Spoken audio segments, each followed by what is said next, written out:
morning, ladies and gentlemen. This is J.R. Moore coming to you live from deep in the mountains of the Missouri Ozarks on Wednesday, the 21st day of August, year of our Lord 2019. Welcome to the John Moore Show.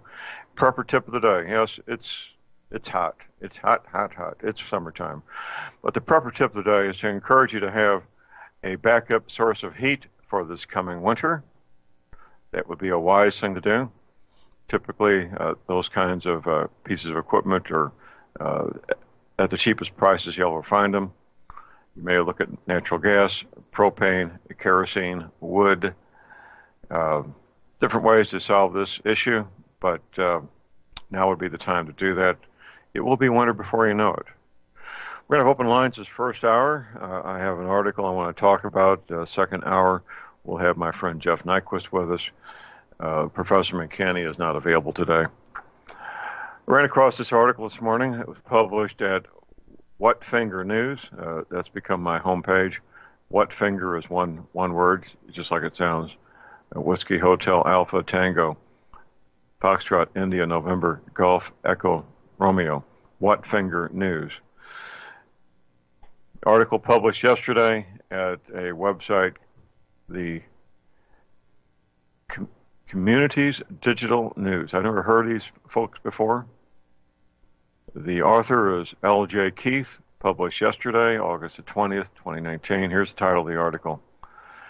Obama-Brennan coup involves State Department, Department of Defense, Director of National Intelligence,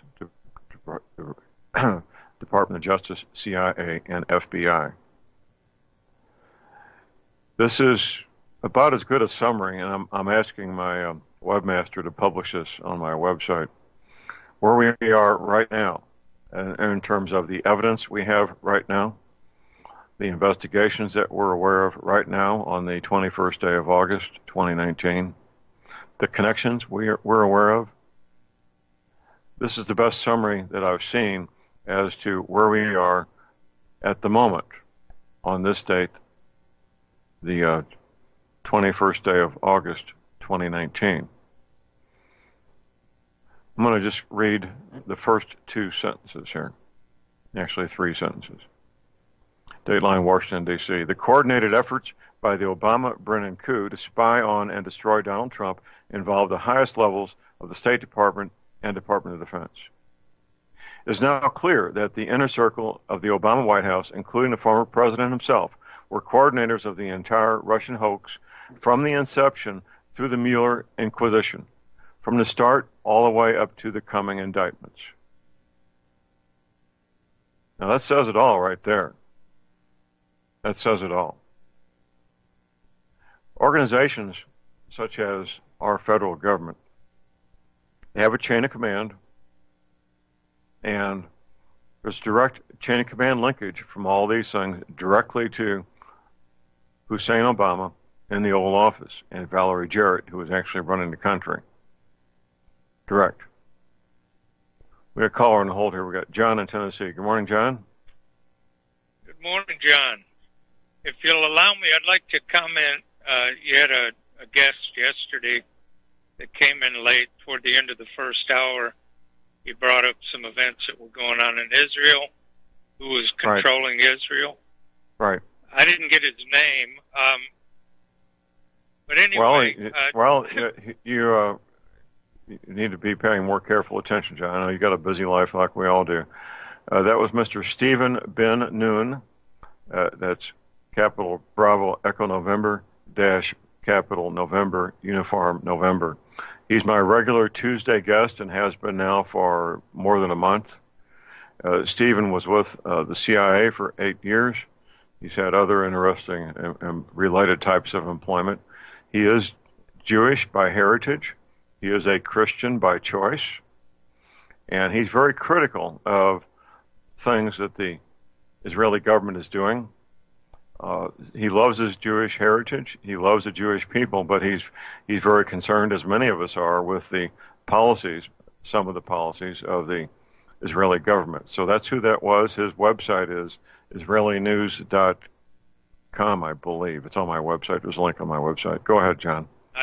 I did get that. Anyway, John, I actually started writing about transhumanism is what he's speaking of about 10 years ago.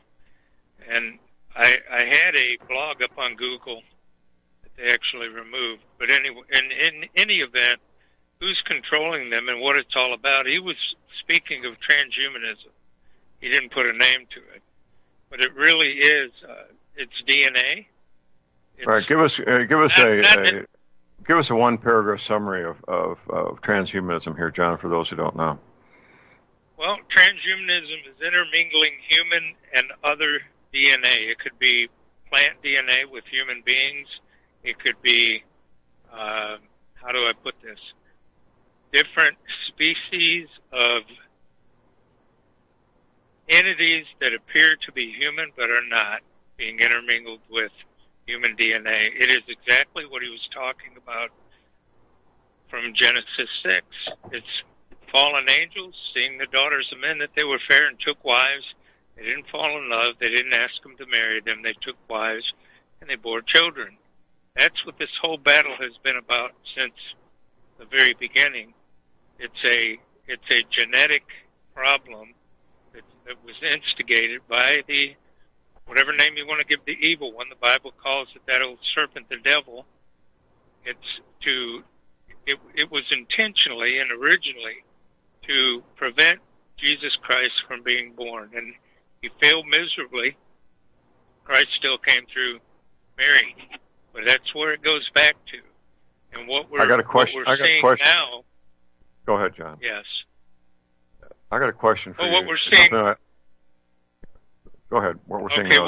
What we're seeing now is man's attempt at immortality, because they know as well as we do, John. The Bible says, "It's appointed unto man once to die; after this the judgment." So if they can live forever in their warped minds, they'll never have to face God in judgment. It's not going to work, but it's another way to God other than His Son, Jesus Christ. I agree with you, John. It's a very warped and disturbing point of view. My question for you, I looked briefly into the matter I'm about to ask you about. I have not really jumped in with both feet in terms of researching it. But there's a belief and there's some evidence that at some point, a number of thousands of years ago, maybe 8 to 12,000 years ago, that human DNA was mixed with common domestic pigs. And like I say, there's some evidence of that that I'm aware of. But is this something that you've looked into yourself? No, I haven't. But what I do, because I believe the Bible to be true, I know that it was mixed with angelic DNA. And people in the church now, John, will say, well, John, in Tennessee, that's not possible because the angels in heaven are not given to marriage. Well, the angels in heaven don't have a need to procreate. The fallen angels that fell to earth with Satan made a vow. They made a vow to commit the sin, knowing that there was no going back. They wanted to create their own kingdoms on the earth. Genesis 6 said they were men of renown, mighty men of renown. That's where the giants came from. That's who Goliath was. And we say, well, that's just allegory in the Bible. No, either the whole Bible is true, John, or none of it is true, because if the very first book, Genesis, which interpreted means the book of the beginnings, if that's inaccurate, then the rest of the book is built on a faulty foundation and it's doomed to fail. So it's either all got to be true or it's all got to be a lie. Can it be manipulated and misconstrued? Absolutely. But that's where you have a Christian will have the Holy Spirit to give them understanding. And I know I sound foolish to many people, but the Bible says that the things of God are foolishness to those that aren't spiritually minded because they're given by the Holy Spirit. It's spiritually discerned. Some people can understand it, some can't. Have you read Steve Quayle's work on giants yourself? I've read some. I've read Tom Horn's, The Return of the Watchers, that kind of thing. What it boils down to, John, is the entities that are controlling Israel. Your guest had a hard time putting a name on it. I call them what I believe they are. There was a guy named H.P. Lovecraft, I think was his first two initials. And he drew some pictures. He was a pretty dark man. And he called them the Lovecraftian old ones that were hybrid pictures that he drew. And the ones that they're summoning, the ones that Geordie Rose was talking about in Edmonton when he gave a speech, he said the Lovecraftian old ones, these entities that we're summoning, are going to basically think no more of John Moore or John in Tennessee or anyone else than you would an ant. That they're not necessarily good, they're not necessarily evil, they just don't give a GD about you. Okay? They know what they're doing. Elon Musk said that you may think you'll put them in a pentagram and pray over them, and they'll stay right there. He said it doesn't work that way. That's where these people are getting their ideas. There's not brilliant people that are coming up with inventions. They're being given things, just like in the Bible, when the giants and the watchers taught people how to work in metal and how to make weapons of war and how to use pharmaceuticals and how to use cosmetics and how, all these things were taught by watchers, by the fallen angels. That's how God is not behind war making, John. He may, and if the Israelites would have been obedient when he said kill them all, as grotesque and mean-spirited as that sounds, a lot of the problems that we're having now would not be here because it really was this seed of the serpent. When Jesus was talking to the Pharisees, he said, "You're of your father the devil." He wasn't name-calling. He was telling them, if Abraham was your father, you would love me, but you are of your father the devil. Jesus was not a name-caller. He never lied. He told the truth. So there's two seed lines, seed of the serpent and the seed of the woman. And in Genesis, her curse was pain in childbirth because of what happened in the garden that no one wants to talk about. If it was fruit, the penalty from a just God might be something like, well, every time you look at an apple tree, you're going to get an upset stomach. And the penalty to Satan was enmity between thy seed and her seed. Seed in the Bible is not, it is seed that you put in the ground, but it's not seed. The seed of the serpent and seed of the woman is not seed that you plant, except maybe in a womb. But that's what he was talking about. And the ones in Israel now that are running Israel, I've asked pastors and preachers for years. Revelation chapter 2, verse 9, Revelation chapter 3, verse 9, Jesus is explaining to John the blasphemy of those that say they are Jews and are not, but are the synagogue of Satan. And I've asked pastors, who are the synagogue of Satan? And I've been told by supposedly biblically learned men, we have no way of knowing.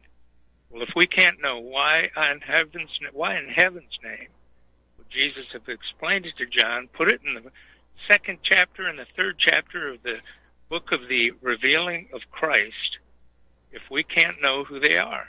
And they are those that are rejecting Jesus Christ, the synagogue of Satan. And there's only one religion. And I'm not anti-Semitic and I'm not anti-Jewish, so nobody paint me that way. There's only one religion on this plane that go to synagogue, and they call themselves Jews. Judaism and Jews are different. Jesus was the king of the Jews. If they reject him as their king, they're not part of his kingdom, therefore they're not Jews. They are Judaizers. They practice the Jewish religion, but are they Jews? Well, they can be. If they'll accept Christ, they can become Jews. Paul in chapter 2 of Romans, Paul ought to know who a Jew is. He is not a Jew who is one outwardly through circumcision of the flesh, but is one who is circumcised inwardly through the circumcision of the heart. So who is a Jew? Anyone that's following Christ is a Jew. Right. Well, that's good to know, John. Anything else right now? No, the Lovecraftian old ones. Google that, and you'll get a picture of what they're trying to unleash with this D-Wave computer, where they're getting their information, their quantum computing, their interdimensional computing, and as well as CERN. CERN, folks, whether you want to believe it or not, are the gates of hell that they're attempting to open. And if you'll Google Lovecraftian old ones, you will see what they're trying to unleash, and it matches what the Bible says. Okay, John, thank you very much. We appreciate the call. Thank you. My understanding of what's going on at CERN is they believe they're setting up a time machine, but they're messing with levels of engineering that are very scary and very dangerous. They're way beyond what they think they're doing. I want to get back to this article here. The article published at the website Communities Digital News. I don't know why they made plural. Communities Digital News. The article titled Obama-Brennan Coup Involves State Department, Department of Defense, Director of National Intelligence, the Department of Justice, CIA, and FBI. The next paragraph, section of this article says the following: a coordinated conspiracy run from the Obama White House, which means Valerie Jarrett, by the way. The president is basically the CEO of a massive corporation. That's what the president is. You can't be the CEO of this corporation called the United States of America and play golf as much as Hussein Obama did. Valerie Jarrett, the communist Muslim, she was the one running the country. Here's our break. We'll be right back.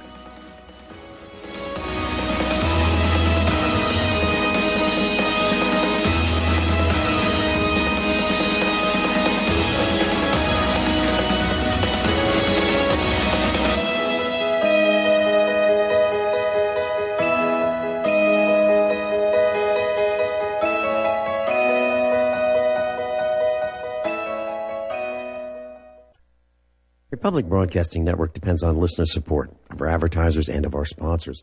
We'd like to especially thank all of you who have taken advantage of our fundraiser with FrontSite Bonus. Those who are now FrontSite members, please train as soon as possible for your sake and for that of our nation. And please consider sharing your training and what you've learned when you arrive home. Republic Broadcasting Network has to stop promoting this fundraiser on air and on the website in just a few days. Dr. Ignatius Piazza, president of FrontSite, made a gracious exception to his no media rule for us at Republic Broadcasting Network. Thank you, Dr. Piazza. And once you've been to FrontSite, feel free to call your favorite host and share your experience on the air. We can continue this fundraiser without media help, but it'll be totally up to the listeners to spread the information. Please call Dan Sutterfield in Missouri at 573-465-2356, 573-465-2356.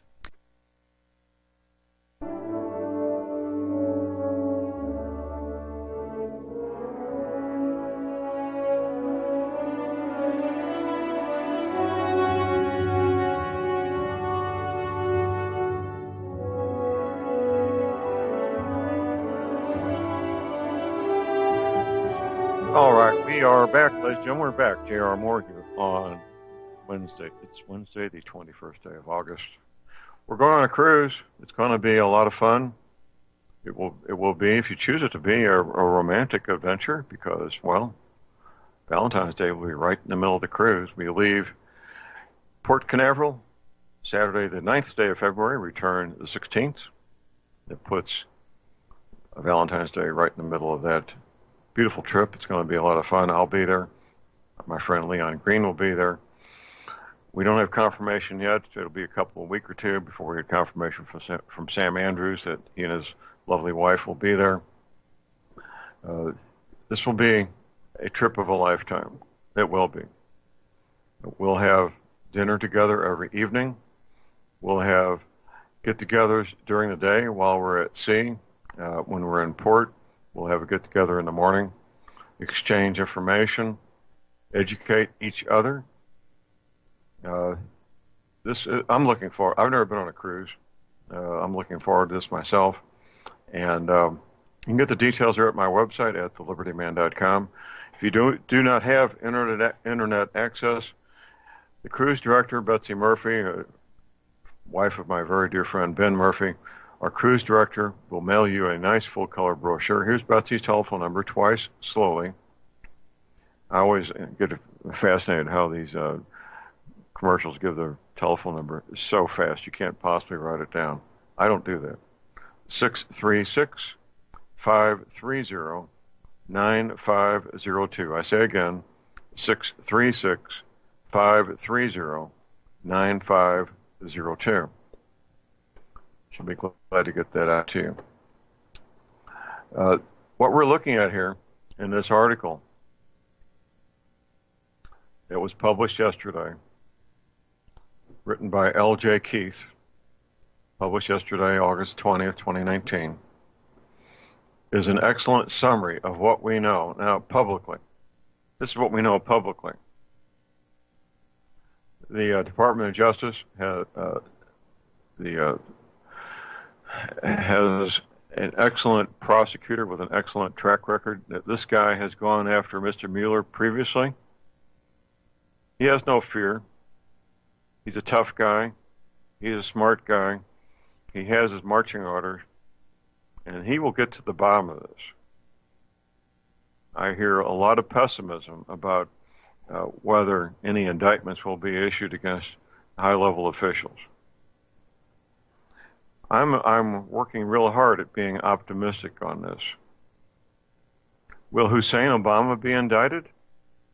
I don't know.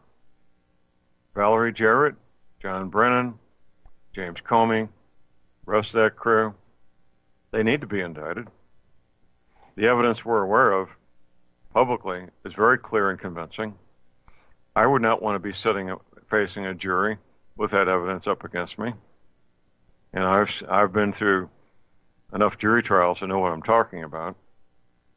Jury trials where men's lives were literally on the line, charged with first-degree murder where they could be executed. Trial preparation for civil matters with very serious consequences, such as $100 million being at risk. So I've been down that road a number of times in my career. I know what evidence is. And this is real evidence that will stand up scrutiny, be admissible in court against these officials. Quite frankly, if I was one of those officials and I had the financial wherewithal, I would be looking at immigrating to someplace like Chile, for example. Last time I checked, Chile still had no extradition treaty with the United States. That would probably be a wise thing to do. It really would. Get out while the getting's good. That would be a clear admission of guilt, obviously, but a clear admission of guilt publicly is probably better than being in lockup or trying to cut a deal so you don't need to go to lockup. That's where this is headed. That's where it needs to be headed. Donald Trump is fully aware of this. There's consequences both ways. Consequences if the indictments move forward, and consequences if they don't. If Hussein Obama is indicted, the George Soros trained and funded and equipped protesters will hit the streets in minutes. That's a given. Of course they will. The mass media will report it as a spontaneous outpouring of people emotional over their president, the first black president, being indicted by evil Donald Trump's Department of Justice. That's what the mass media will say. Or, of course, that's not true at all. There's no probably about it. I'm sure that the George Soros-funded protesters already have plans in place to do just that. Of course they do. Nothing's left to chance. Antifa the same way. Here's our Bomb the Hour break. Phone number is 800-313-9443.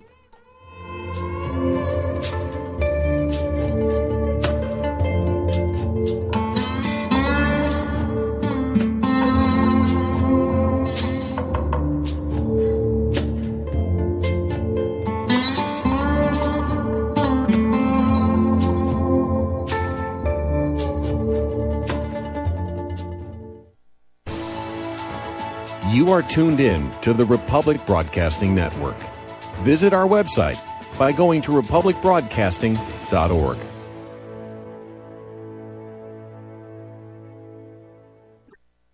Tired of being lied to by mass media? It's growing more and more apparent today that news is received less and less through standard media outlets. Even with a growing audience every day, RBN is beginning to direct more efforts into social media. Social media and the use of the internet is fast becoming the primary source of people for news, regardless of demographic. RBN has set out to provide some of the best news on the internet through republicbroadcasting.org, and also has begun to use the tools to our advantage by way of social media. Republic Broadcasting is now operating a Facebook page to function as yet another avenue to have our collective voice reach new audiences across not only America, but across the globe as well. The Facebook page features not only news, but also an RBN player to listen to our broadcast. Get involved by visiting facebook.com/Republic Broadcasting and liking our page and share it with your friends and family, because you can handle the truth.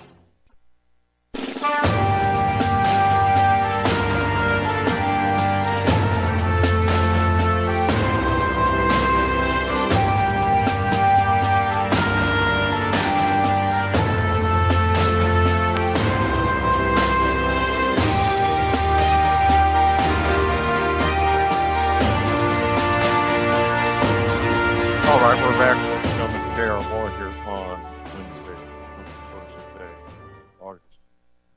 My website, which is now smartphone compatible, that was quite a challenge, by the way, for my webmaster to get that done. My website is thelibertyman.com. That's thelibertyman.com. I use a lot of discernment to put anything on my website. A lot of thought goes into it. Nothing's put there happenstance. I'm just scrolling down here, refreshing my memory. My trip to Washington, D.C. last week, I was I drank public water a couple of times because it was just the easiest thing to do. Oh my! It just was a massive reminder of how horrific public water drinking supplies are. It smells like a swimming pool, the chlorine. Of course, you can't smell sodium fluoride. There's no smell to sodium fluoride.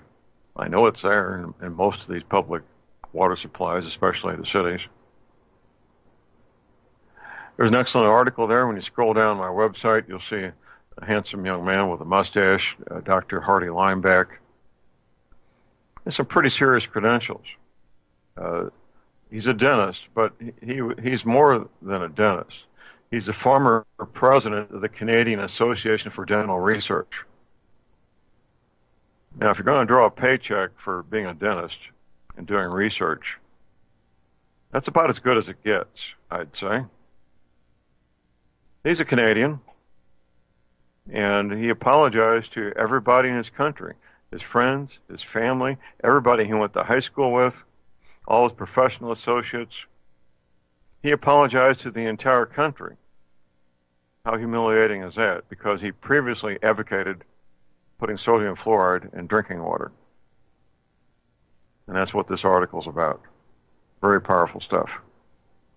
Very foundational stuff. You cannot possibly be healthy if you're drinking bad water. You can't. It's not possible. You can come close, but you can't be completely healthy. Well, also another aspect of health, of course, is the energy cleaner. I'm getting a fresh delivery of energy cleaners day after tomorrow from my friend Tom Berryhill. Got a couple of orders pending. I need to get those out. I use the energy cleaner on my trip to Washington, D.C. and back. That last 12 hours was quite a journey. Pittsburgh, Pennsylvania to St. Louis. 12 hours on the road, hitting it hard. And the energy cleaner helped a lot. I was very grateful to have it with me. My friend Ben Murphy, who was on that trip with me, he became a believer. He said, "John, I'm feeling, I'm having feelings and feeling better than I have for years." And he wanted it so bad. I offered to loan him the one we used on the trip until he buys his own. You want to get a great night's sleep, you need an energy cleaner. You got pain issues, arthritis pain, you need an energy cleaner. $285 shipping included, American zip codes. Keep in mind, I offer a 90-day money-back guarantee. Mattress pads that go with it, they vary in price. Twin size, full, queen, king, California king, the handy travel size like we use on our trip to Washington, D.C. It's all right there. You can place your order at my website using PayPal, MasterCard, Visa. You can send me a check. You can call my toll-free order line 24 hours a day, 800-592-9543. I say again, 800-592-9543.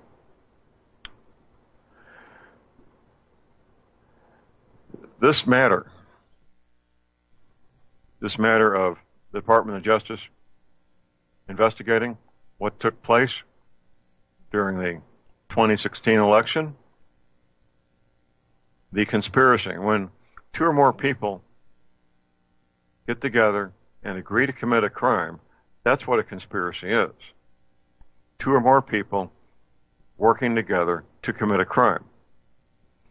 This clearly was a conspiracy involving high-level people in the Obama administration at the very top of the Obama administration in charge of these lettered agencies. We've got a caller on hold here. We've got Ty in Texas. Good morning, Ty. Good morning, sir. How are you doing today? Well, if I felt any better, it wouldn't be legal. How about yourself? I love it. I'm right there with you. We're both criminals. Hey, John, I wanted to tell you, yesterday's show, despite the unfortunate amount of technical difficulties and intentional interference as far as I'm concerned, I think the information still got out, and I encourage you to get him back on and maybe come back and polish that up a little bit whenever schedules allow. Mr. Ben Noon will be back every Tuesday, assuming he doesn't forget that it's Tuesday, which he did yesterday. He was at a conference. You know, when you're at these 3-day conferences, your sense of time and it gets warped. Go ahead there, Ty. No, absolutely, I agree. But I tried to call in yesterday, and I think my timing was poor. Because, and we won't last on this too long, because I think people consider stocks maybe kind of a silly subject, but to the audience out there, John's really trying to save your life.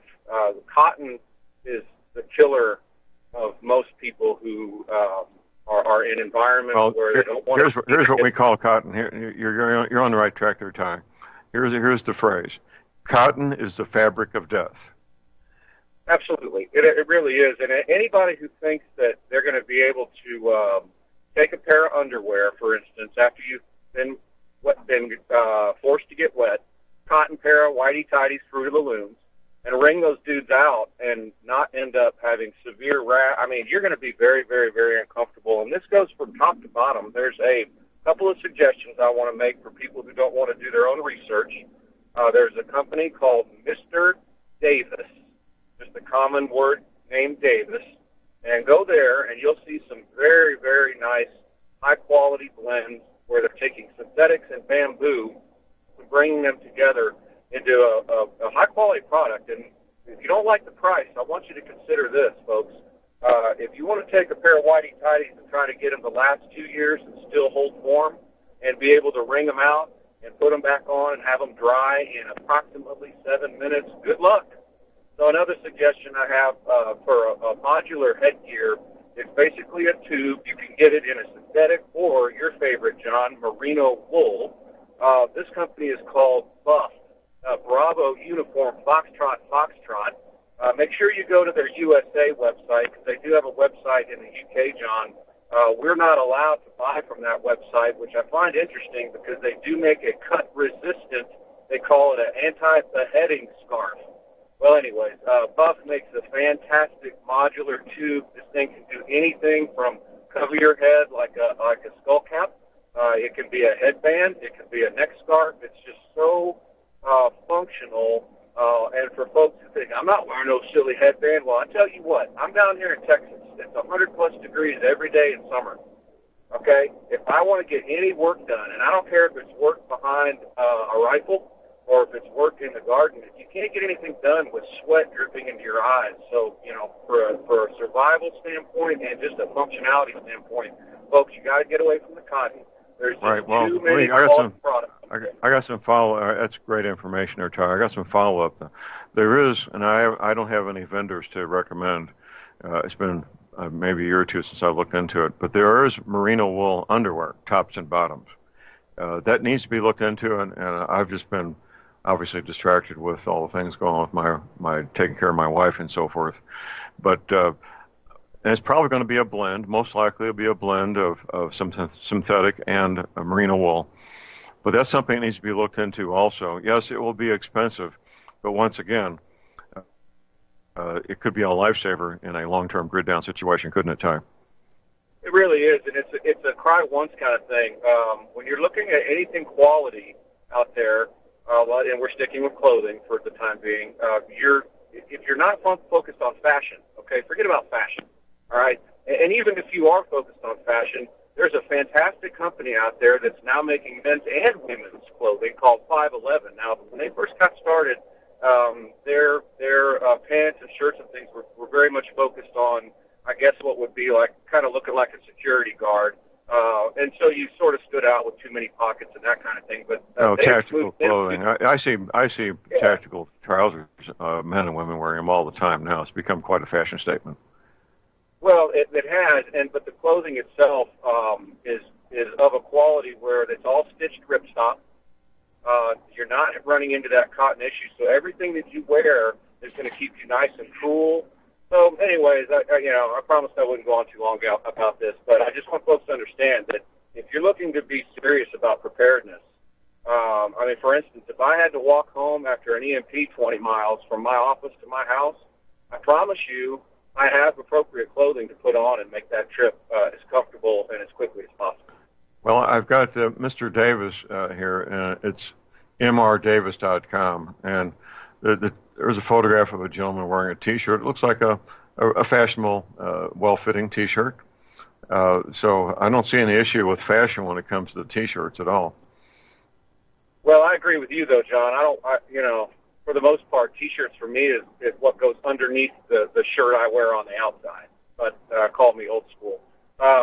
So, yeah, Mr. Davis is great. You can do the T-shirts. That's fine. I'm really wanting people, especially men. I'm sorry, ladies. I don't have anything for you right now for the underwear. But you guys out there, whoever thinks that getting a nice pair of merino wool socks off Amazon and a couple nice pairs of these underwear, bamboo synthetic underwear for Christmas or a birthday, you think again. I gave that exact thing to my father step-in-law, and he could not be happier. So upgrade your wardrobe, folks. It will. At the end of the day, it will cost you less. You'll pay a little bit more up front. Absolutely. John, I sure appreciate you, sir. And okay. We'll talk again. Okay, Ty. Thank you for the call. We appreciate it. Call number is 800-313-9443.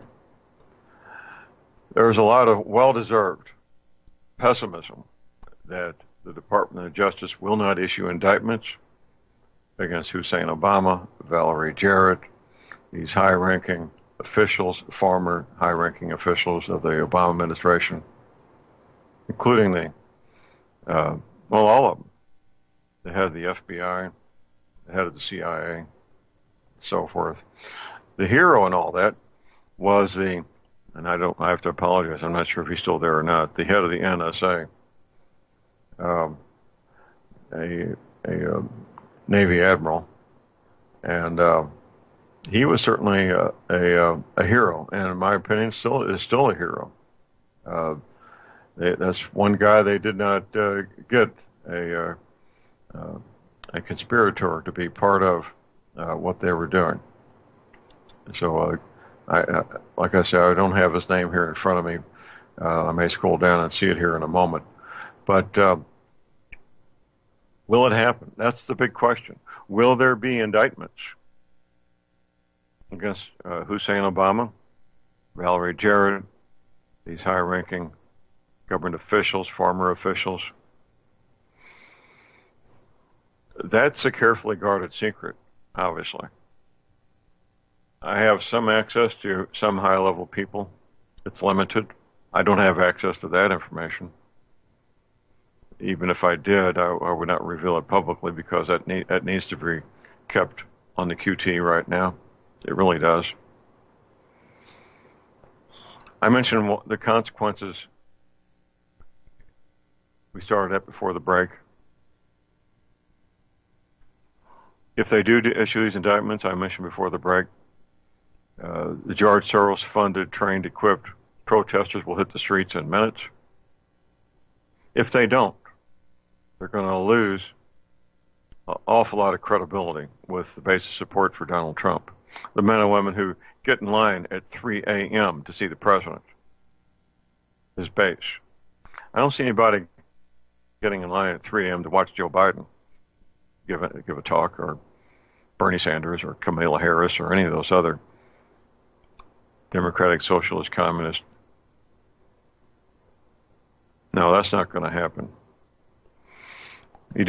Donald Trump is a very wise man when it comes to these political matters. He's never held political office, but he has very good instinct about what to do and what not to do. There's supposed to be a proposed legislation introduced today in Congress about firearms legislation, anti-firearms. I doubt that it gets through the United States Senate. If it does, Donald Trump will probably veto it. It needs to happen. Wayne LaPierre, the head of the NRA, spent some time talking to the president, advising him that it would not be wise to do anything anti-gun at all. And apparently the president has agreed not to do any anti-gun legislation, sign any anti-gun legislation, red flag laws, universal background checks. I mentioned this yesterday. I was sitting next to my sheriff having dinner Monday evening. I said, Sheriff, here's what this means. If they have universal background checks, if I want to loan you my .22 rifle to go shoot 10 cans tomorrow, you need to make an appointment with a gun dealer, a licensed gun dealer first, to have federal paperwork transferring my .22 caliber single shot rifle to you so you can go shoot 10 cans tomorrow. And when I want my .22 caliber rifle back, I need to go to a federal firearms license dealer and do the same paperwork to get my .22 caliber single shot rifle back to me. That's what universal background checks are. That's what they are. Don't fool yourself. That's how insane this is. But that's what the Democrats want. This will not happen. And my sheriff said basically, not on my watch. Good for him. Former Marine, great guy. Doing a good job here in Crawford County. It's a tough job. Limited resources. All law enforcement is a tough job. My grandson is talking about possibly going into law enforcement. I'll see him this fall. I was just looking at the football schedule. I intend to be there for his final game as a college football player. There's another game that I may go to in the interim. And I'll be telling this young man, if you choose to go in law enforcement, just keep the following in mind. Any body fluid, any human body fluid, can make you sick or kill you. Here's our break. We've got a caller on hold. We'll be right back.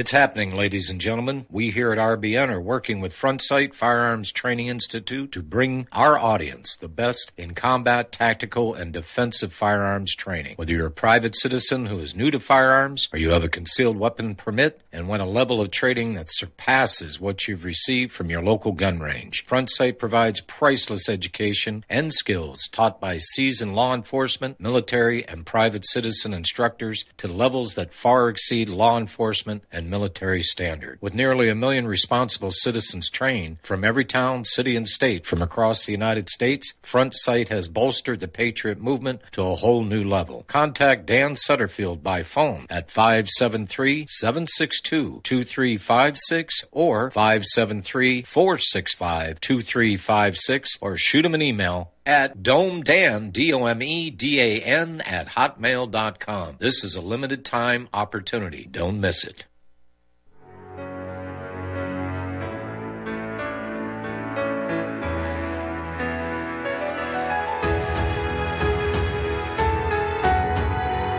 All right, we're back.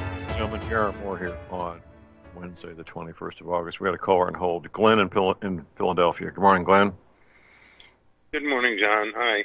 I don't know if you've addressed this topic already, but I'm just wondering what you're hearing through the grapevine about this situation with Putin being away from Moscow for 6 weeks and then heading over to hang out with Macron at his summer place.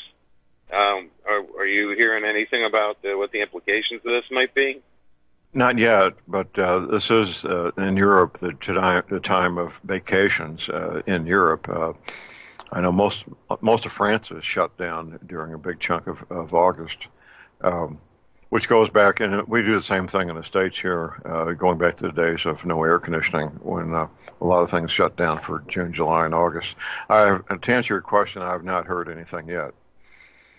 It's a bit of a, it makes for a good conspiracy fodder because they've had the protests over there in Red Square calling for the ouster of Putin, and then he's away in Crimea for 6 weeks, and then he goes over to visit Emmanuel Macron just days before the G7 summit, of which he is not a part, I do not believe, though they said something about him staying there in other words, like as if he were going to confer privately with the various G7 leaders, not directly as a part of the G7 or something. And people are speculating that he's, avoiding Moscow and that in danger of being on the verge of a coup. So I find this. Well, in the absence of evidence, it is just speculation. And it just makes logistical sense to be in close proximity to leaders that are all in the same place at the same time, to be able to talk to them privately in person. That just makes logistical sense to do that rather than have to fly all over the place to meet one-on-one with people. So in the absence of evidence, we're just speculating here, Glenn. Oh yeah, absolutely. Well, that's I brought that up because where I had heard it was from a very serious coffee vending preacher friend of yours. So that's where that all came from.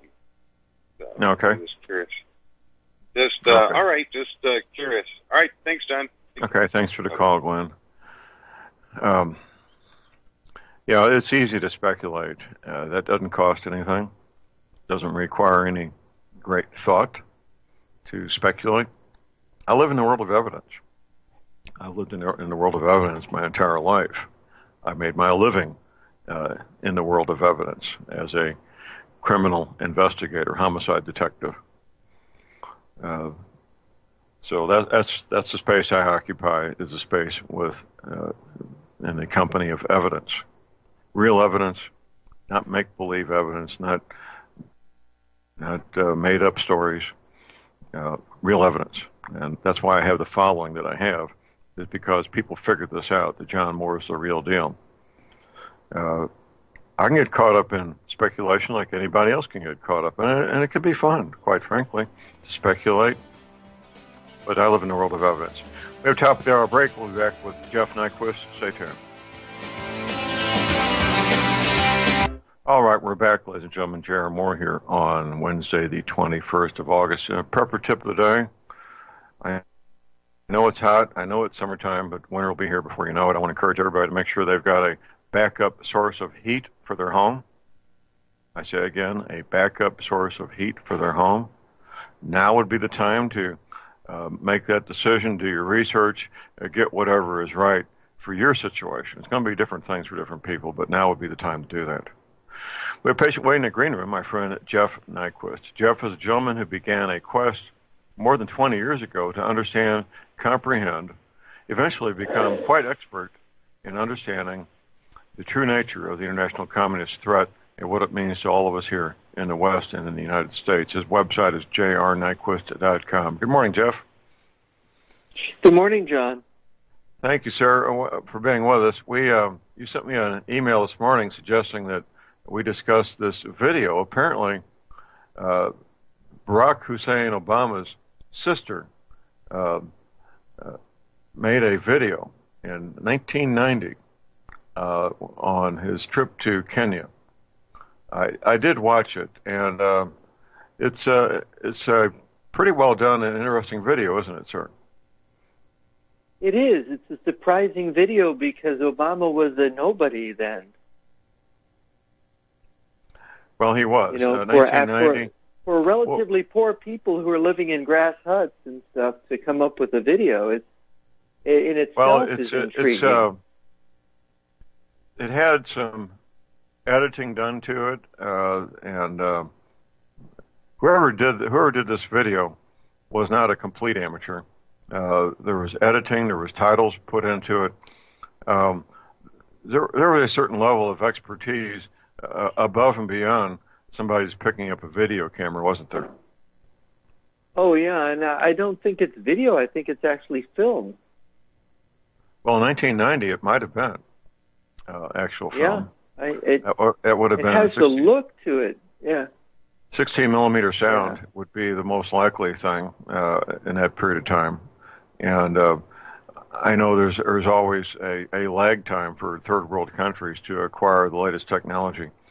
So being in Kenya in 1990 may very well have meant that people with some financial ability would still be using 16 millimeter sound cameras to make those kind of films. But regardless, it's well done.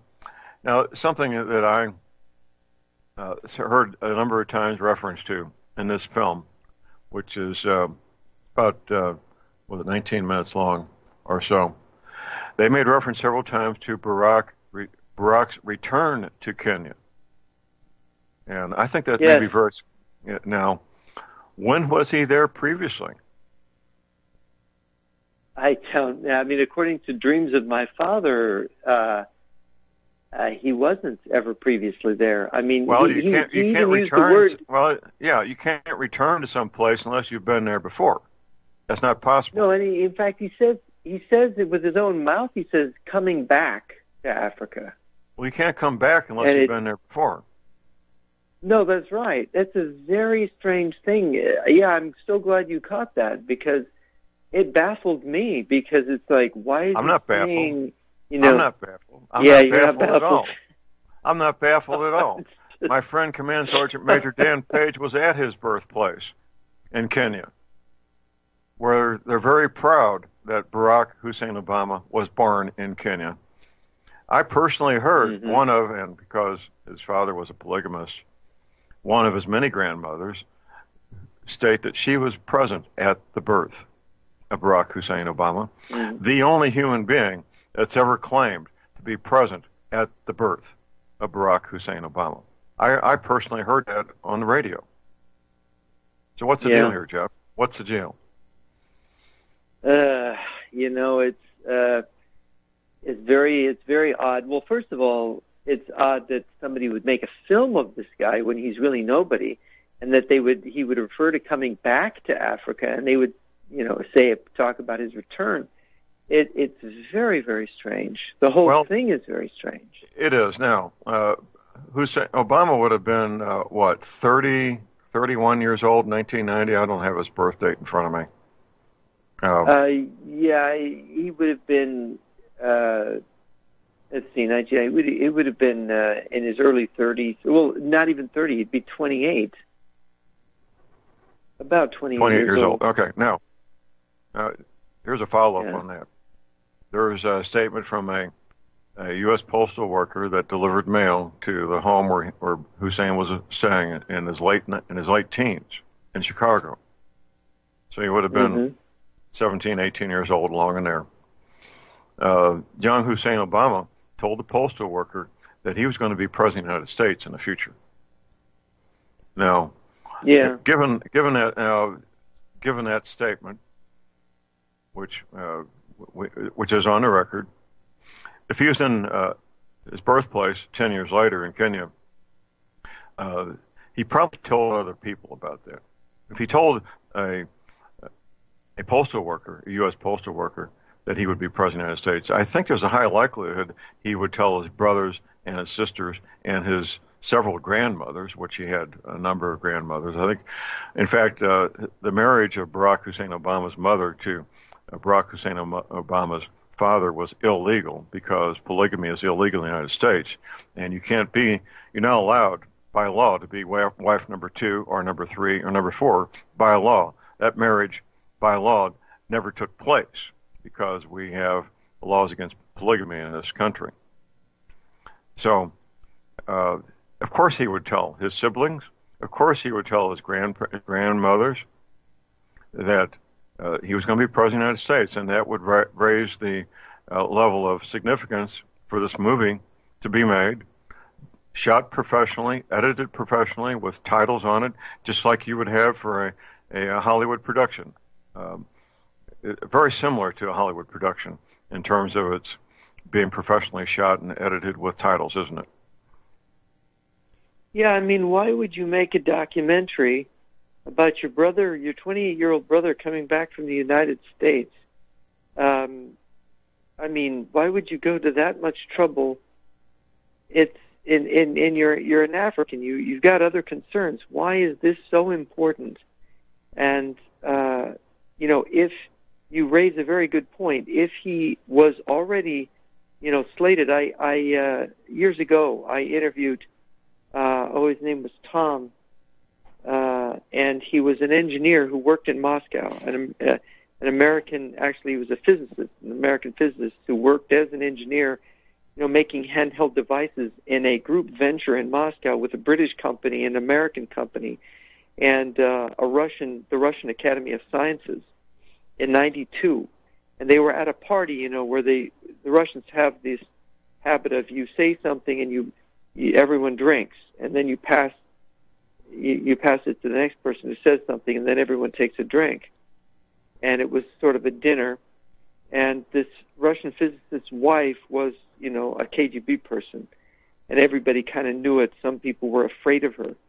And at the party, this other American engineer sort of insulted the Russians racially, said, I didn't realize, how Mongolian Russians were. And then she launched into this racial attack on America, and she said, well, we have a black young man we've been cultivating who's going to be president of your country. Now, this is in '92. And she said his name is, and then she said Barack, but she couldn't remember the last name, and then she said something like Uganda. She didn't say Obama. Right. Well, she couldn't remember his last name. Right, and of course she said, but he's a chocolate baby. Well, that's right. His father is black from Africa, and his mother is white, and she identified him as being, raised in Hawaii and gone to the Ivy League. This is how she. Well, it kind of narrows it down, doesn't it? Yeah, it really narrows it down, and that they were grooming him. And she said, "You Americans will not be able to resist him, and we can. Communism will win in America," is what she said. And of course, he couldn't believe it. Communism had just fallen supposedly in Russia, and she's talking about them taking over America with this black or chocolate baby American born of an African father. This is back in '92. You and I know it. Right. You and I know it. Our listeners know it, and I have no doubt whatsoever that President Donald Trump and his closest advisors know exactly what you're talking about. Also, and no doubt whatsoever. Yeah. It's and of course the way he's behaved both in and out of office. I mean, here's the thing that really I've discovered recently. I've been doing research for a chapter in a book, and did you know that? And this is like a first. Our leaders have met one-on-one with Russian leaders, but there were always translators in the room, American translators. both Hillary Clinton, Barack Obama, and John Kerry met alone with Russian leaders without any witnesses or translators on numerous occasions. Well, that eliminates witnesses, and it may have saved the lives of some American translators also. So I'm glad for that. Yeah. Well, yeah, Vladimir Putin. and not. Yeah. Go ahead. Yeah, I was just going to say that in 2012, in the summer of 2012, Hillary Clinton went to St. Petersburg with a large delegation. The delegation was basically shut out of the meeting. She met with Sergei Lavrov, the Russian foreign minister, for 4 hours alone without a translator. That's this one event. And they say that, according to Michael McFaul, who was U.S. ambassador to Russia at the time, Hillary Clinton came out of the meeting upset, would never talk about what was in the meeting, but Lavrov was like very jovial, thought the meeting was wonderful. They both said the meeting was wonderful in a press conference, but nothing was resolved. The whole reason for the delegations, everything, nothing happened. They just had this meeting with it, papered over by the fact they had delegations, but the delegations didn't really effectively do anything. Very odd. Well, most business meetings take an hour or less. I've been to hundreds of them. Now, 4 hours is a planning session. And I can speculate. And I talked the last hour about speculation. First of all, Russians at that level speak English better than my hillbilly neighbors. They do. Accent-free, probably accent-free, perfect English. But Hillary didn't get what she expected to get, which is why she was upset. We can only speculate as to what that would be. Deals being cut. Who's going to get what? Who's going to have what responsibility to accomplish what things? She didn't get what she expected or wanted to get out of it. That's why she was upset. And the Russian got exactly what he wanted to get, which is why he was happy and jovial. Yeah. Other than that, it's speculation. Go ahead. Well, my speculation, because I'm placing it in context, my speculation is that meeting she was told that she had to be Russia's enemy in her outward actions from that point forward, that Russia had this plan and that she could not be their friend. And that worried and bothered her because she's been Russia and both China's friend for her whole political career. Well, that makes sense. And that makes perfect sense. I've been making reference, I don't know if you heard any of the first hour, Jeff, but an excellent article published yesterday at a website. The website is Communities Digital News. Their website is ComDigiNews. We're going to have a link on my website.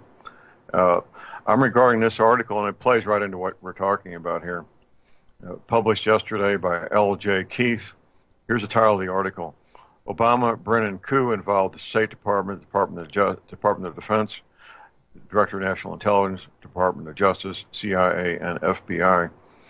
I regard this article as the best current summary of the evidence that we're aware of publicly, providing direct chain of command linkage all the way to the White House for all these things that took place against Donald Trump. Evidence that, in my opinion, will and should and could lead to indictments. And Hillary Clinton was in this up to her eyeballs, wasn't she? You're talking about Spygate? The coup. The attempted coup. The attempted coup. Right. I know Obama was involved. Hillary Clinton was the first person publicly to accuse Trump of being a Russian puppet. I think it was the second debate that she called him that. So yeah, she's up to her eyeballs in it because she's the one that did all the framing for it. Right. She publicly attacked Alex Jones and Roger Stone, accusing them of being Russian puppets too. It's a very interesting story, really it is. And although I've had serious questions about Roger Stone and Alex Jones, because of the way they parlay certain Russian disinformation in the past. They've advanced it. Donald Trump is not a Russian puppet, and there's no evidence that these guys have been now examined under a fine-tooth comb, and basically nothing was found connecting them to Russia directly in a way that shows that they were working for the Russian government. All the stuff about Carter Page, the attempt to go after Papadopoulos. I mean, that is just shocking. The attempt to entrap somebody with fake Russians. This is a setup. This is and the guy, to his great credit, he did not take the bait. This guy was straight up and down, honest, and a patriot, and did not go for this at all. And he was offered money. Well, he was offered money. There was a very attractive woman who offered her body. And I saw the interview with Papadopoulos, and God bless him for being able to resist the temptation. We're at a point where indictments need to happen. There's going to be consequences either way. If indictments are issued or if indictments are not issued, there's going to be consequences either way, won't there? Yes. Oh, yeah. I mean, the public is either going to be satisfied here about what was going on, or this is going to be swept under the rug, and whoever sweeps this under a rug is going to be exposing themselves as to who they really are. That's right. We got a break. Be right back. Call number 800-313-9443.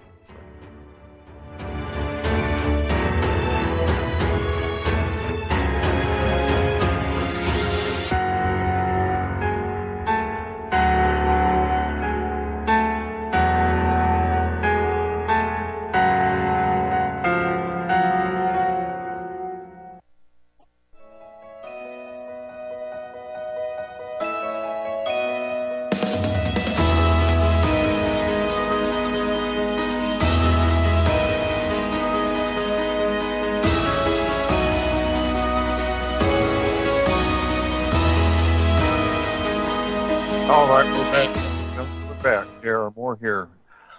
It is Wednesday, the 21st of August. We're going on a cruise.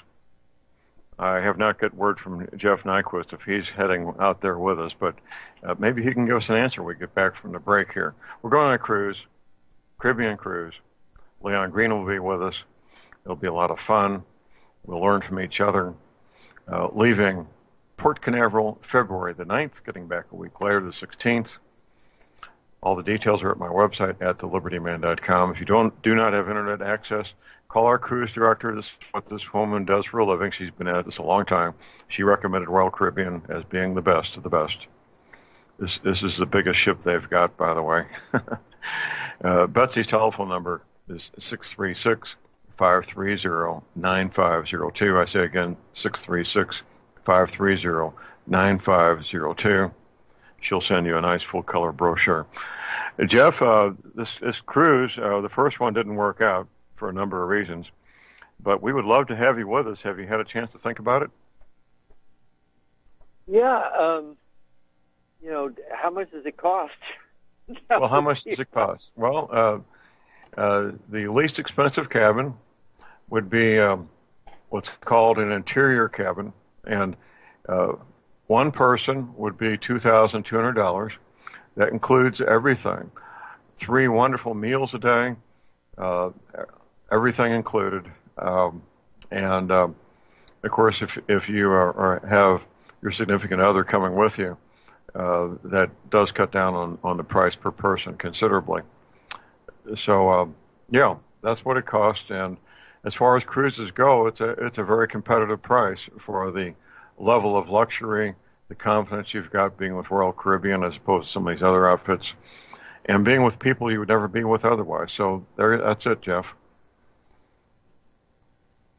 Yeah, you mentioned meals. Yeah, one of my problems is that I have a very restricted diet.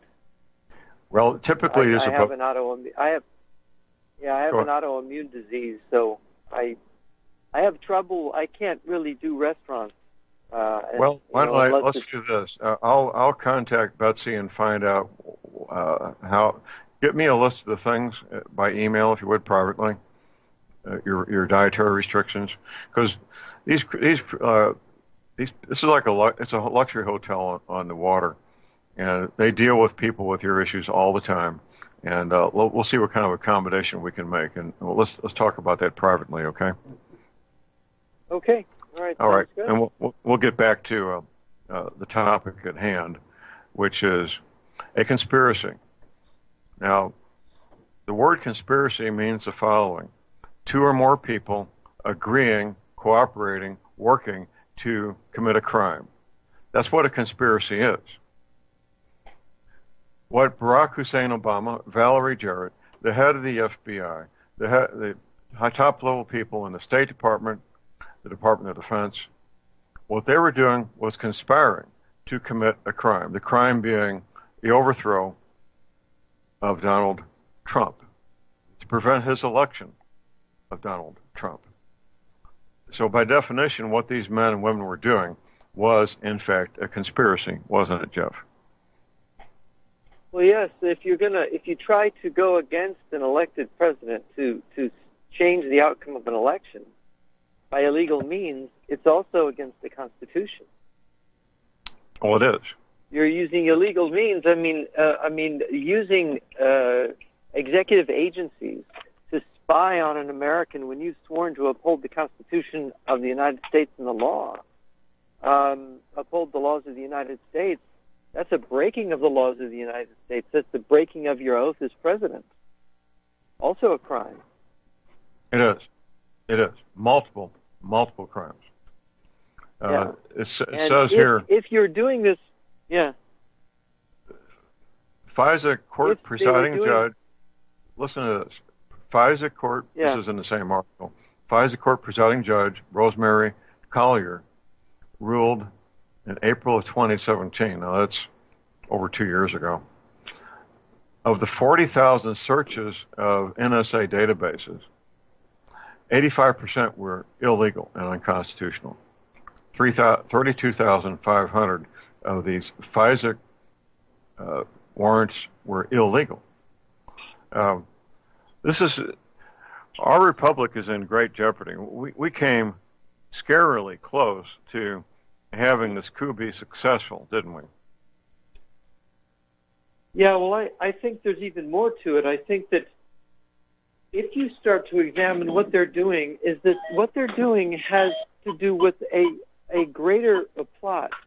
That is, they're accusing conservatives, not just the president, not just Trump, but they're sort of making a case that we're all traitors because we're supporting the president who's colluding with our enemy, which makes us indirectly enemies, which is, by the way, treason is a capital offense. Yeah. Right. Yeah, and there's something really sinister about this whole, and the fact that somebody is coordinating all these media people and all these political people to get on board with it.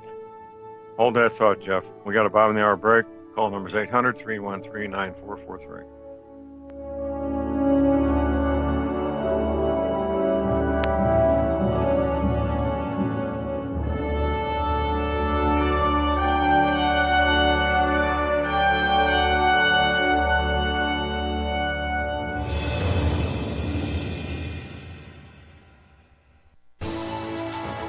You are tuned in to the Republic Broadcasting Network. Visit our website by going to republicbroadcasting.org.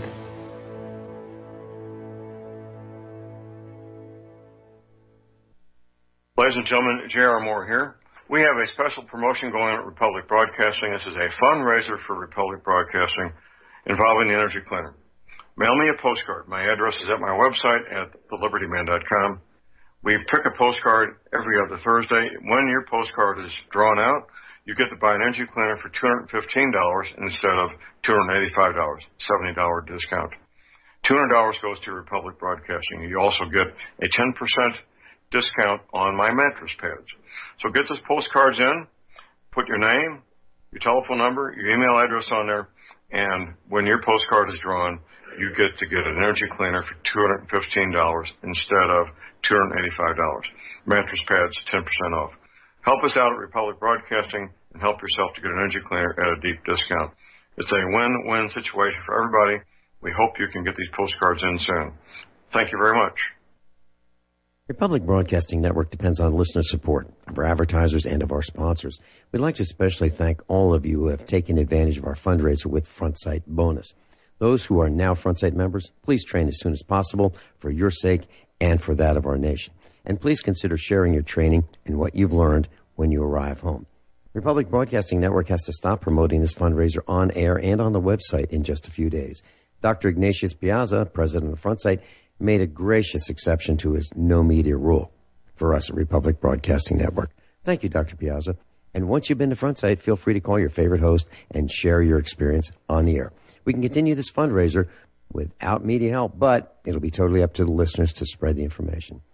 Please call Dan Sutterfield in Missouri at 573-465-2356, 573-465-2356. That's 573-465-2356.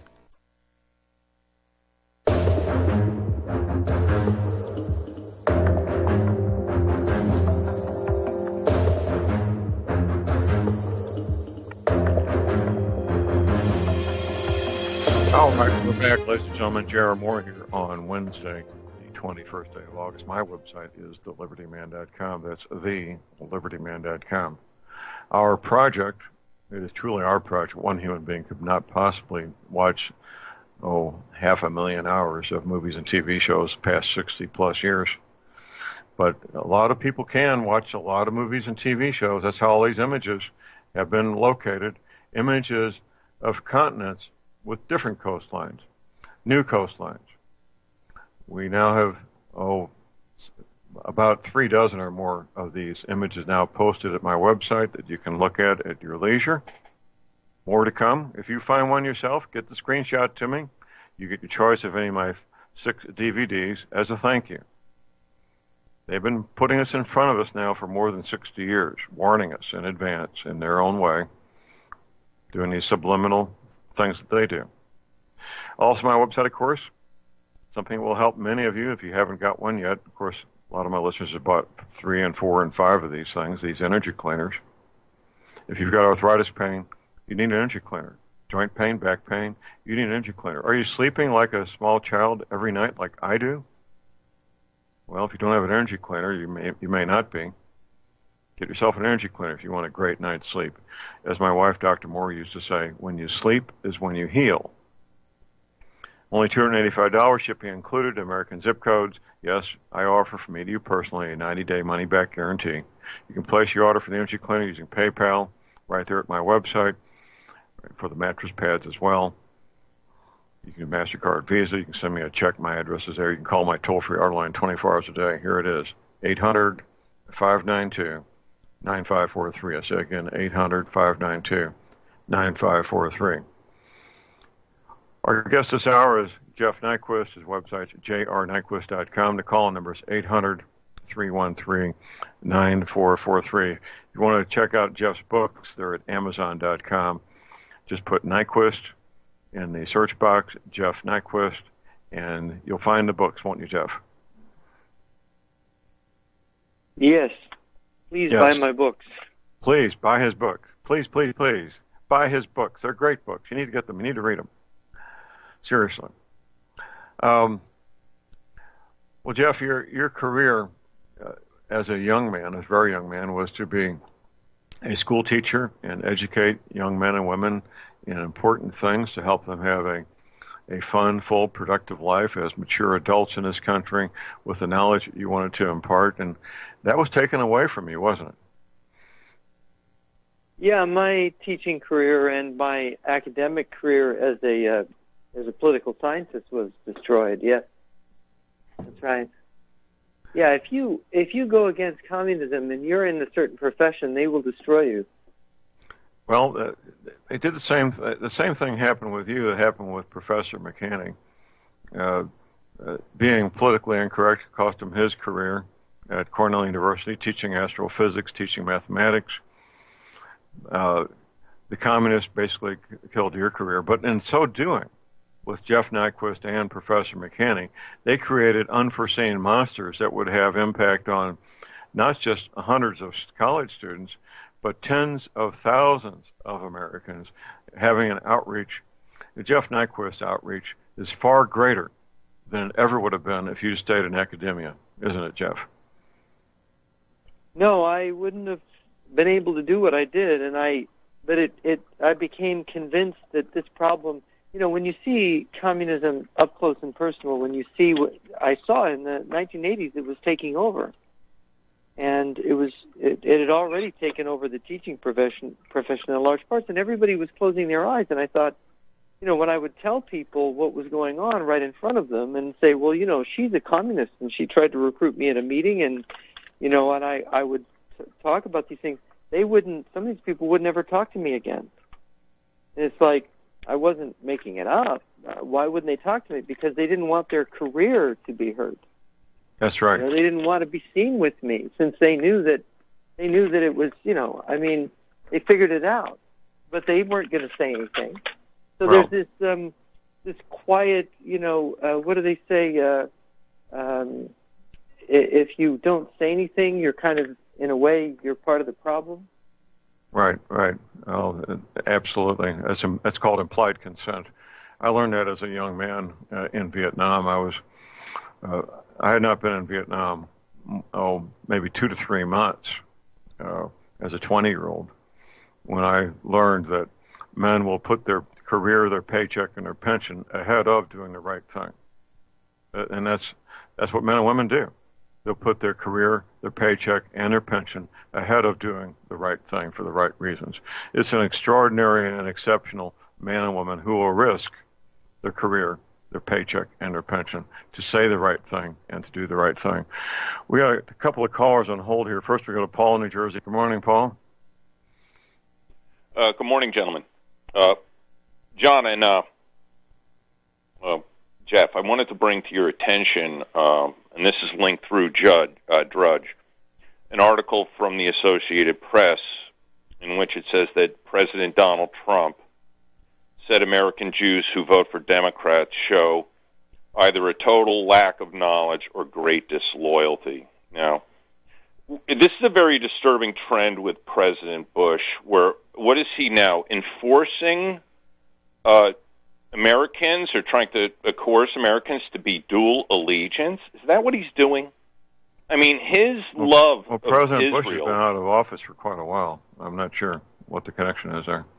No, I'm talking about Donald Trump. Donald Trump said, and he's trying, that American Jews who vote for Democrats show either a total lack of knowledge or great disloyalty.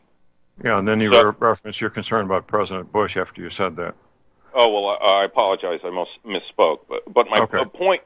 But the point is, first of all, a bunch of Congress people went over to show their undying support for Israel about 2 weeks ago, and I think the delegation comprised about 40 Congress people, basically approving their dual allegiance credentials.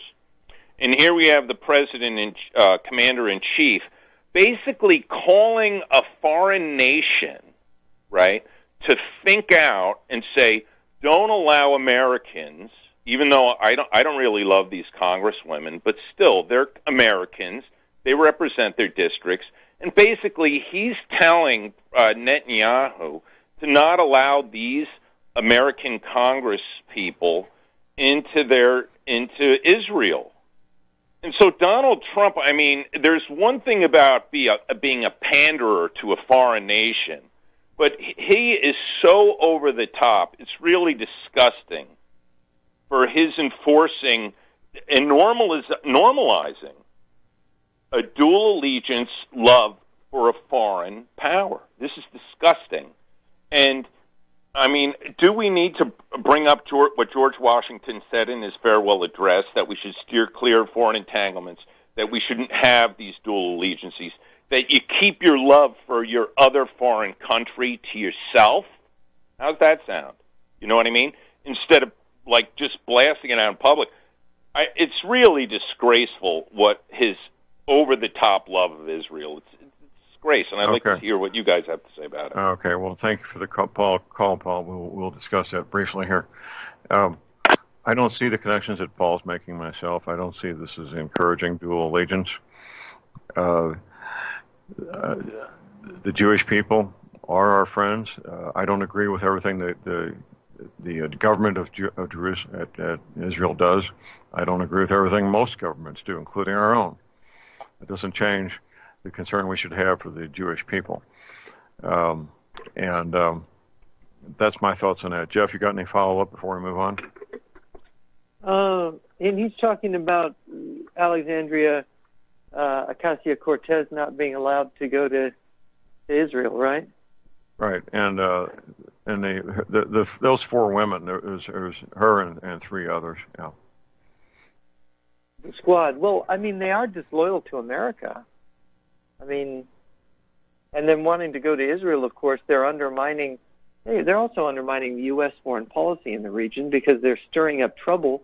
We have Arab friends and we have friends in Israel, and we don't want trouble stirred up there because we have friends on both sides. So right. it's we're friends with Saudi Arabia and Jordan, and we're friends with Israel. So what do we want trouble between the Arabs and the Israelis for? Well, we don't, and I don't see anything good coming from there going to that part of the world. I only see bad consequences. I don't see any good coming of it at all. No. Okay, well, let's move on. We got Rob in Illinois. Good morning, Rob. Hello, John and Jeff. You got me? Yes. Go ahead. You're on the air. Go ahead. All right. Not exactly why I called, but since your last caller brought it up, I saw the headline for that the AP last evening as I was browsing through some stuff. The whole it's Tlaib and Omar that were.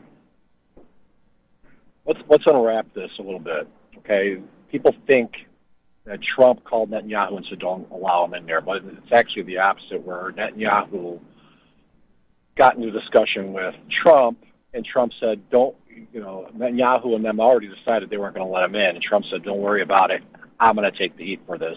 And then he starts going out throwing himself under the bus, saying he said not to let him in or whatever. So that's how that unwraps. Basically, they weren't going to let him in to begin with because it's Tlaib. Tlaib is the one that's like Palestinian origins, allegedly. Right. And what was happening there is that she was putting on there, they're all going there as a delegation, all these congressmen and whatever. But what she put on her itinerary or her paperwork was that she was going there for a Palestinian, I don't know, meet and greet or whatever, when it had nothing to do with Palestine whatsoever, but that was what she titled her paperwork. You have to unravel this somewhere else, but so she writes on her paperwork nothing to do with Israel and why they're going there. She starts writing something else about Palestine and so on. Right. So, and then, of course, the drama proceeded from there that she can't see her grandmother or whatever else, which is not her grandmother. It's actually her mother, because Tlaib, from what I'm understanding now, is being unraveled. Tlaib, the Palestinian one, married her mother's brother. Okay? What? And this is what they do over there. Tlaib, the Palestinian one, okay, she married. It's not her grandmother in Palestine. She married her uncle? Yes.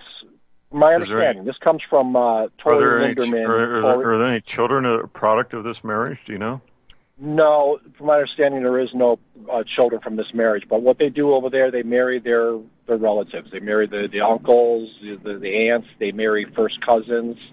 And if they don't, it's an insult and whatever. There's a lot of inbreeding going on. But anyway, so it's not her grandmother. That's been going on for 1,000 years. That's nothing new. The Muslims do that. They inbreed, and that's why they have an average IQ of about 70. But go ahead.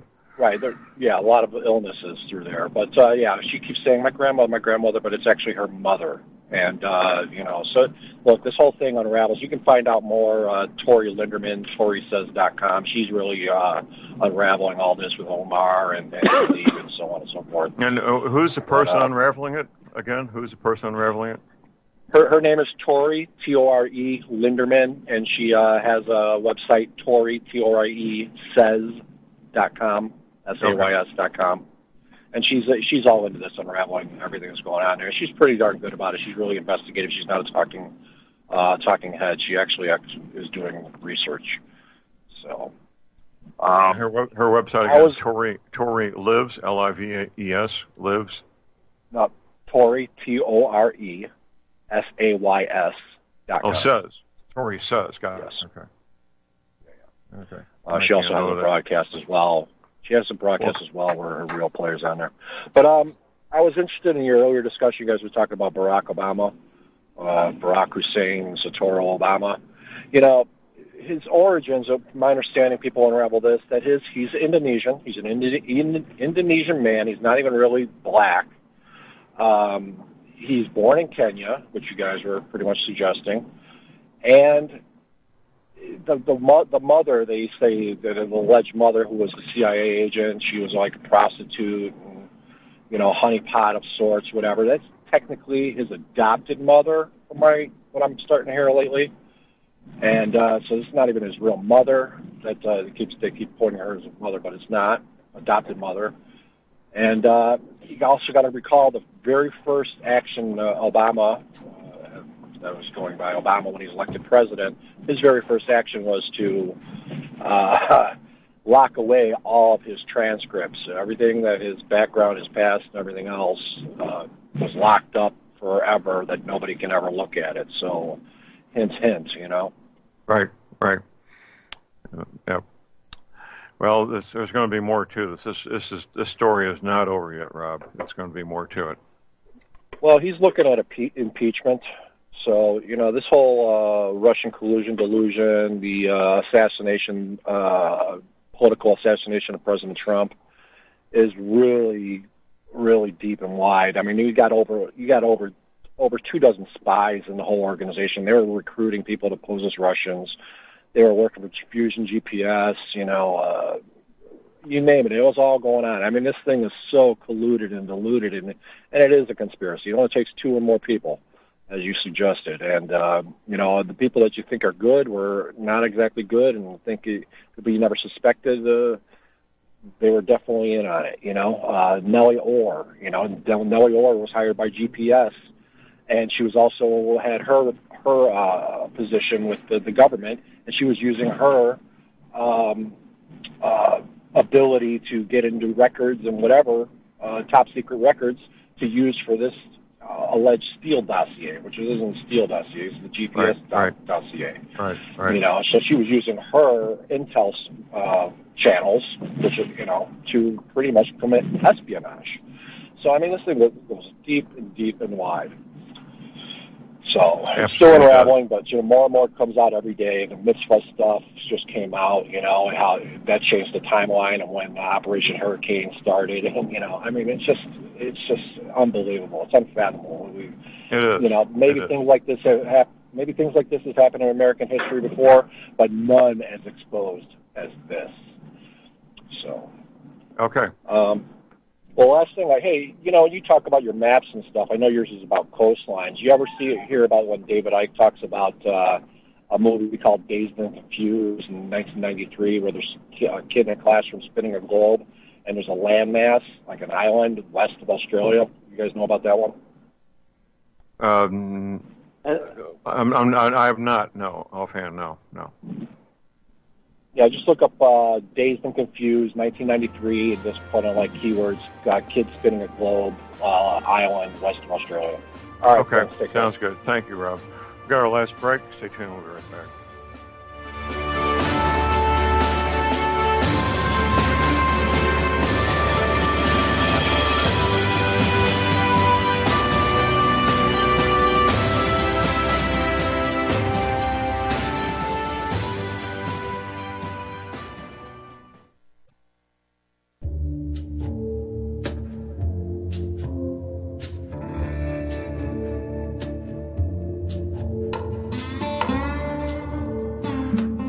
All right, we are back, ladies and gentlemen. Jared Moore here on Wednesday, the 21st of August.